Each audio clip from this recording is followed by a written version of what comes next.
What's up, investors? It's the Russian dude. I still remember the times when I was back in Russia that being in Moscow was probably the safest I ever felt in my life.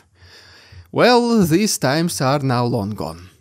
Moscow's streets have turned into an internal battleground where even the savviest of Russian generals cannot trust their own driveways. First, Lieutenant General Igor Kirillov was taken out by an e-scooter outside his building on December 17, 2024. Just a month later, less than a couple of weeks ago, another Lieutenant General Yaroslav Moskalik met the same fate. Only this time the delivery system was an old, undistinguished Volkswagen Golf, parked near his apartment. Two different vehicles, identical carnage, and a message splattered in burnt rubber and other liquids that nobody in Russia's power structure is untouchable. Especially in Russia's power structure, I better say. As always, the foreign evidence was immediately found on spot, leading to nobody else other than Ukrainians. Which honestly, if you think about it, is one of the rare times we can actually trust the Russian authorities. I mean, who else is more interested in eliminating Russian senior military representatives, right? And as always, the FSB will just catch a random guy on the street, parade him on state TV saying, "Ladies and gentlemen, we got him." Brave Russian security service protected everyone once again. Or did they?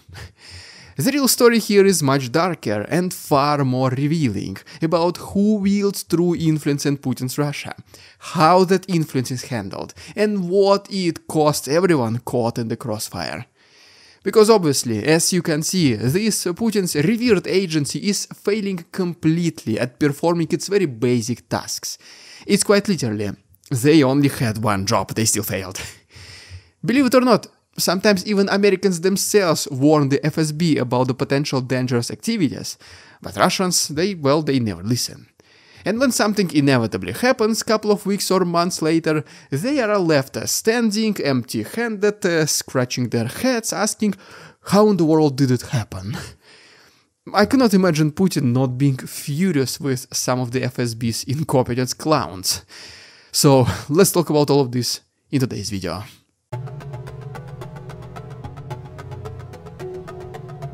Picture this. You're a decorated lieutenant general with the decades of service, medals on your chest, respect from your cadets, and a cushy spot on the hierarchy ladder. You step out of your building on a crisp morning, breathe in fresh spring air, the skyline reflects the sunrise behind you, and boom, the world disappears. Kirillov's e-scooter incident shattered the illusion that your military rank buys you immunity. Moskalik's Volkswagen finale was no less theatrical. A simple sedan turned into a device with just one purpose: to make sure that his family never saw him ever again. Both attacks were surgical, leaving no collateral damage to the rest of the neighborhood, only twisted metal and dark smoke. And both carry the unmistakable stamp of professional spycraft. Timing to the second, minimal evidence left behind, and an exit strategy that reads like a CIA manual. What should be concerning even more for the FSB and Putin himself is the pattern. It's not a random violence or the work of some lone dissident, no. These are well-coordinated, precise operations. No trial run, no randomly hastily made devices that blow up two next streets as well. And whether they got the components inside Russia or brought them with them from the abroad makes absolutely no difference in humiliatingly incompetent work of the FSB. Any purchase of questionable ingredients together or in the same region over a short period of time should have triggered any alarms. Crossing the border with these things is even more ridiculously bold. The spies who put the strings know exactly where to hit, when to hit, and how to vanish without a footprint. The use of everyday objects, a scooter in one case, a Volkswagen car in the other, serves two brutal purposes. It blends in, and it makes the consequential loud noises feel like just a part of the big city's daily rhythm. That way, even if you are an insider with the top secret clearance, you do not see the threat until it's way too late. Why does this matter? Because eliminating a general in his driveway is not just revenge or sabotage, it is a direct challenge to the Kremlin's narrative of unbreakable control. It whispers to every colonel sipping tea in their office, "You can't be next." Unless this tea already has a small presence of Ukrainian sugar. Yeah. It undermines the FSB's revered reputation for omnipresence, and it tells the public something no propaganda poster ever could. Russia's protectors are as vulnerable as its critics. When high-ranking officers cannot even walk to his car without risking sudden death, you realize that this war has spilled already inside the gates, and the only safe place left is nowhere. The FSB failed completely its sole responsibility, which did remain unchanged since the KGB of Stalin times. So, let's briefly talk about this right now. Let's get one thing straight. Intelligence is not just another branch of government in Russia. It is the government. Well, actually no, scratch that, once again. Under Putin, it is the beating heart, the puppet master and the executioner shaped into one form. You heard the KGB myths, the nostalgic whispers of Soviet-era glory, but here's the twist. The KGB was bound by party committees, by bureaucratic infighting, and by the illusion of oversight. The FSB that emerged in the 1990s under Yeltsin's chaos had no such restraints. It was designed to be unaccountable, answerable only to one and only man inside the Kremlin. You guessed who.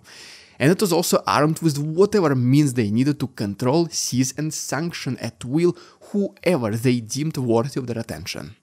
Imagine an agency that investigates everything from low-level shoplifting to high treason conspiracies, with no legal leash whatsoever. Business owner misplaces 50,000 rubles and it suddenly ends up in Ukrainian hands? Well, that already qualifies as financial extremism. A poet writes a protest song? Well, instant terrorism. A governor protests budget cuts? Well, now he is considered a foreign agent. Everyone else in law enforcement, the police, the prosecutors, the investigative committee, spend their days looking for scraps of jurisdiction, sabotaging each other, leaking embarrassment to rivals of the state. And meanwhile, the FSB sits above it all, wrists completely unshackled, powers growing with each new presidential decree. They have secret armies embedded in municipal offices, think tanks, and even in people's neighborhood grocery stores. You think that an elderly security guard working for $300 per month is what he seems? Well, now you better think twice. The image of the FSB officers on state TV is completely spotless. Immaculate suits, precise moral compass, healthy lifestyle and habits. But in real life, they are the boogeymen who can confiscate your life savings, frame you for crimes you did not commit, and then vanish into the night, leaving you to rot in a Siberian jail. All because they were too lazy to chase down the real criminal and because they have enough power to frame whoever they want without being questioned. I mean, who is even going to question them, right? After all, in Russia's court, you have to prove that you are innocent. It's not the role of the state to prove that. You are found guilty before the process even begins, and it is your responsibility to prove otherwise. So yeah, the perfect image of an FSB officer. You can watch literally any Kremlin-funded drama from the past 20 years and you will see the pattern. The FSB heroes outsmarting terrorists with nothing but a magnifying glass like Inspector Gadget, or single-handedly preventing global conspiracies while sipping water, not vodka. Perfect human beings do not drink alcohol, remember? Now compare that to the actual events. Wholesale intelligence failures at Krakow City Hall, which happened last year. Humiliating leaks from within, embarrassing captures of supposed sleeper agents, and generals being eliminated right on their own doorsteps.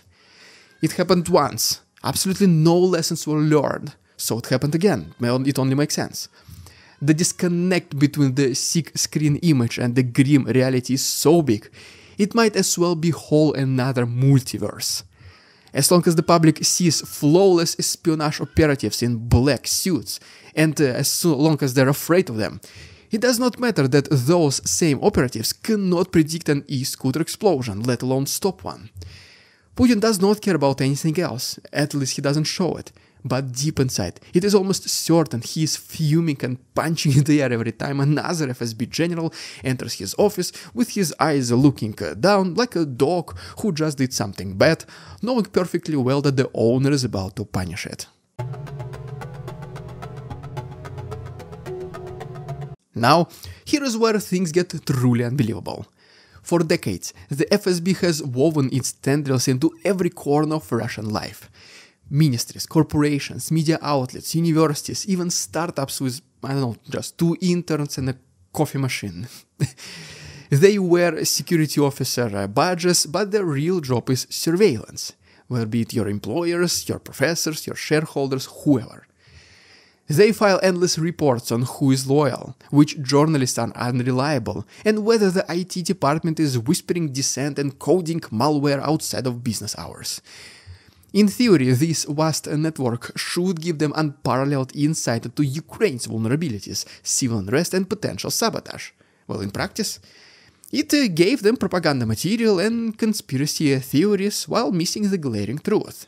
Ukraine was not going to fold under economic pressure or internal dissent. Instead, it rallied, reorganized, and fought back. Think about the opening gambit. An espionage campaign so all-encompassing that Ukrainian officials would crumble overnight, handing Moscow Kyiv on a silver platter. Well, just imagine like tanks crossing the border as the theatrics played on state TV saying, "Glorious Russian army liberates oppressed brethren." Well, instead, the FSB mole networks turned out to be joke newsletters forwarded by bored clerks and traffic cameras footage mislabeled as undercover meetings and overheard gossips. Meanwhile, Ukrainian volunteers built drones in the backyard workshops, hackers dismantled Russian missile systems, and journalists live-streamed the war in real time.